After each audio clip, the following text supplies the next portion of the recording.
Assalamualaikum geng. Okay, hari ni kita nak tukar Isoberlink ataupun stabilizer link untuk Pro 2 Beza sekali dengan bushing dia lah. Okay, bushing untuk stabilizer. Benda basic yang kau kena buat dulu, kau kena buka tayar dulu. Okay, longgarkan, jangan buka tayar dulu, longgarkan skru dulu dan masukkan jack, baru buka tayar. Okay, kau jack dulu tayar. Okay, bagi dia tergantung, senang sikit nak buat kerja.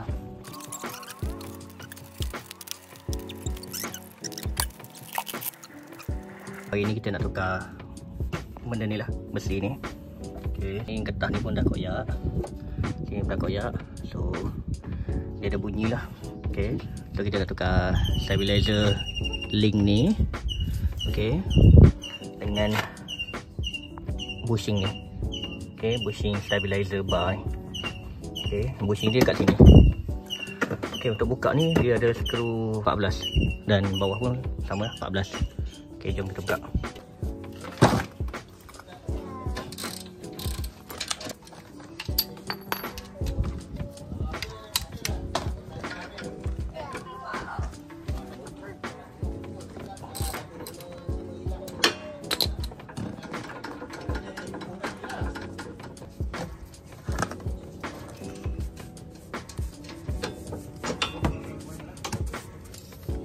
Dah buka dah.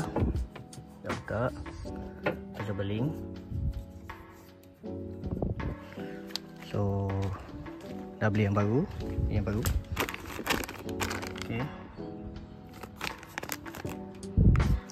Dan ni yang lama lah. Lama dah bagai. So bila bawa dia bunyi lah. Bunyi dia bergegar. So tak sedap bawa. So hari ni kita nak tukar ni. Okey, untuk benda ni dia sama je kiri kanan. So korang tak payah pening-pening kepala nak tengok left right tak payah. So dia sama je. Okay, so korang boleh sarung je mana-mana. Okay, so nak pasang tadi aku baru perasan yang baru beli dengan yang lama tak sama. Dia beza kat mana? Kau tengok kat atas ni. Okay, ball joint dia ni dia menghadap sini kan. Ini ke sana. So dia dah lain. Tapi tak apa, kita cuba pasang dulu. Cuba pasang macam ni. Dan yang bawah kita sarung kat sini. Dia boleh masuk. Di sini tak ada masalah kot. So jom kita pasang dulu. Tengok macam mana. Ok, untuk skru ni yang original saiz 14. Tapi yang aftermarket ni saiz 15. Ok, 15. So kena pakai boot saya nak ni lah, saiz 15 lah. Ok, jom. Okay, so dah ketatkan. Okay, dah ketatkan. Dah tak goyang. Kalau ikutkan pada pandangan mata kasar, perbezaan tadi tak adalah masalah kot. Tak ada masalah kot. Okay, so apa-apa pun nanti kita try dulu pasang. Kita tengok macam mana pasang tayar dan kita test dulu. Dia ada sangkut pada mana ataupun dia ada bunyi ke apa ke. So far tengok macam tak ada masalah. Okay, plan asal nak tukar sekali bush untuk stabilizer ni. Okay, nak tukar sekali bush. Tapi tak tahulah dia sampai model mana. Okay, dia tak ada lubang. Bukanlah tak ada lubang, dia tak potong kat sini. So nak sarung dia ni kena sarung pada depan ni. Kena letak minyak kot. Sarung sampai ke dalam. Okey, tapi masalahnya kat sini dia ada macam bonggol, tak muat. So makna kata lain, benda ni kena potong dulu. Kena potong dulu baru boleh masuk. So hari ni dengan budak kecil ni duk sepakan barang. Okey, malas lah nak buat dulu, biar je lah dulu. Okay, biar dulu. Kita pasang Isoberlink dulu. Sebab Isoberlink ni yang ketara bunyi ketang. Bila naik jalan yang tak rata kan. So jom kita pasang tayar, kita try dulu. Siap pasang. Kiri kanan. Tayar pun dah pasang.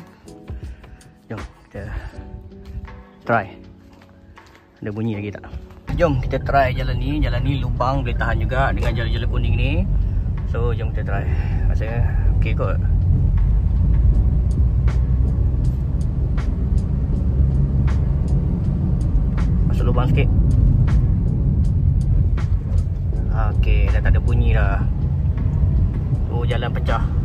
lubang-lubang.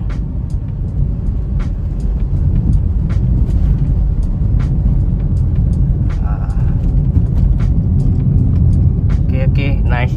So dah tak ada bunyi. Settle satu masalah bunyi yang tidak seronok didengar. Steering pun rasa bergegar. So bila kita tukar tadi absorber link tu, alhamdulillah sekarang saya bawa dekat jalan yang berlubang, banyak lubang pun, jalan yang rosak pun dia macam tak ada bunyi. Cuma untuk tukar stabilizer bushing tu saya tak dapat nak tukar hari ni sebab cuaca pun nak hujan. Lepas tu nak kena jaga anak demam. So dia duduk meragam, tak sempat lah nak tukar. Next time lah kot. Barang pun saya rasa barang tu barang salah saya beli. Nak kena modify sikit. Boleh guna tapi nak kena modify sikit lah. Kita akan pasang balik lah. Mungkin esok lusa ke saya akan pasang balik lah.